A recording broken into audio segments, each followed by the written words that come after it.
কত কিছু চাইলাম, পাইলাম না, দিল না আল্লাহ। বলে না আপনার সব দোয়া কবুল, তবে কবুল হওয়ার 3টা সিস্টেম আছে। কয়টা? চান্দুল্লার ভাইয়েরা মনে থাকবে কয়টা? আপনি যত দোয়া করছেন সব কবুল, কারণ আল্লাহর কাছে কিছু চাইলে আল্লাহ ফিরাইয়া দিতে জানে না। আল্লাহ জানেই না কেমনে ফিরাইয়া দিতে হয়। সুবহানাল্লাহ কোন? চাওয়া মাত্রই আল্লাহ বলে অ্যাকসেপ্টেড, যা কবুল, দিব দিব না এটা বলতে জানে না, চাওয়া মাত্রই বলে দিব। 3 সিস্টেম। নাম্বার 1, আপনি আল্লাহর কাছে দোয়া করলেন, চাইলেন, আল্লাহ বলে দিব, বলেই তিনি দিয়ে দেন আর আপনি খুশি হয়ে যান, পেয়ে গেলেন। নাম্বার 2, আপনি আল্লাহর কাছে দোয়া করলেন, চাইলেন, তখনও আল্লাহ বলে দিব, তবে এখন না, সবুর, একটু পরে দিব। কখন দিলে আমার জন্য ভালো, আমার চেয়ে ভালো জানে কে, পরে দিবে।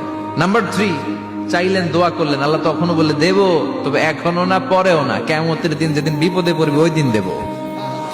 যেদিন তোর বাবা তোরে চিনবে না, তোর মা তোরে চিনবে না, বন্ধু বন্ধুরে চিনবে না, পীর সাহেব মুরিদরে চিনবে না, মুরিদ পীর সাহেবরে চিনবে না, ইমাম সাহেব মুসল্লিরে চিনবে না, মুসল্লি ইমাম সাহেবরে চিনবে না, কেউ কাউরে চিনবে না। ওই কঠিন দিনে তোরে আমি বাঁচাইয়া দেব। তাই দোয়া যা করছেন ছোটবেলা থেকে আজকে পর্যন্ত, লস হয়েছে না লাভ? লস না লাভ? এজন্য বেশি বেশি দোয়া করার দরকার আছে না নাই?